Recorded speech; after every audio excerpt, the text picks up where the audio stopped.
అంతర్జాతీయ యోగా దినోత్సవం పురస్కరించుకుని హనుమకొండ జిల్లా కేంద్రంలో తిరుమల తిరుపతి దేవస్థానం హిందూ ధర్మ ప్రచార పరిషత్ ఆధ్వర్యంలో ముందస్తు యోగా వేడుకలు జరిగాయి.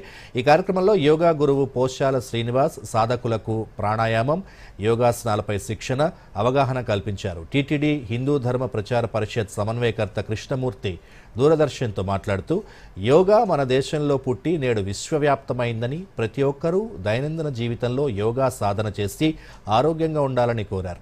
యోగా గురువు పోశాల శ్రీనివాస్ మాట్లాడుతూ ప్రపంచ యోగా దినోత్సవం సందర్భంగా వరంగల్ జిల్లాలో ముందస్తు యోగా కార్యక్రమాలు నిర్వహిస్తున్నామని, టీటీడీ ఆధ్వర్యంలో సాధకులకు యోగా శిక్షణ, అవగాహన కార్యక్రమాలు ఏర్పాటు చేశామని తెలిపారు. ప్రతి ఒక్కరు కూడా యోగా నేర్చుకోవాలి, యోగా చేయాలి, ఆరోగ్యంగా ఉండాలి అంటే క్రమశిక్షణగా ప్రతి నిత్యం కూడా ఉదయం వీలైనంత వరకు అర్ధ గంట నుంచి గంట వరకు యోగాసనాలు తప్పకుండా చేయాలని మా యొక్క విజ్ఞప్తి.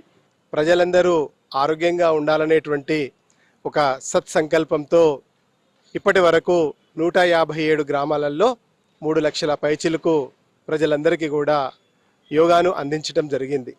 ఈ సందర్భంగా ప్రజలందరూ కూడా తమ దైనందిన జీవితంలో యోగాను భాగం చేసుకొని అనునిత్యం యోగా సాధన చేయగలిగితే దీర్ఘకాలిక రుగ్మతలైన BP, sugar, ulcer, asthma, thyroid లాంటి రుగ్మతలు తొలగిపోతాయని తెలియజేస్తూ, అదేవిధంగా విద్యార్థుల్లో కూడా జ్ఞాపక శక్తి, ధారణ శక్తి, మానసికమైనటువంటి శారీరకమైనటువంటి స్థితి బాగుండాలంటే వారు కూడా ప్రతి నిత్యం 30 నిమిషాల పాటు యోగా సాధన చేస్తే బాగుంటుంది అనేటువంటి అభిప్రాయాన్ని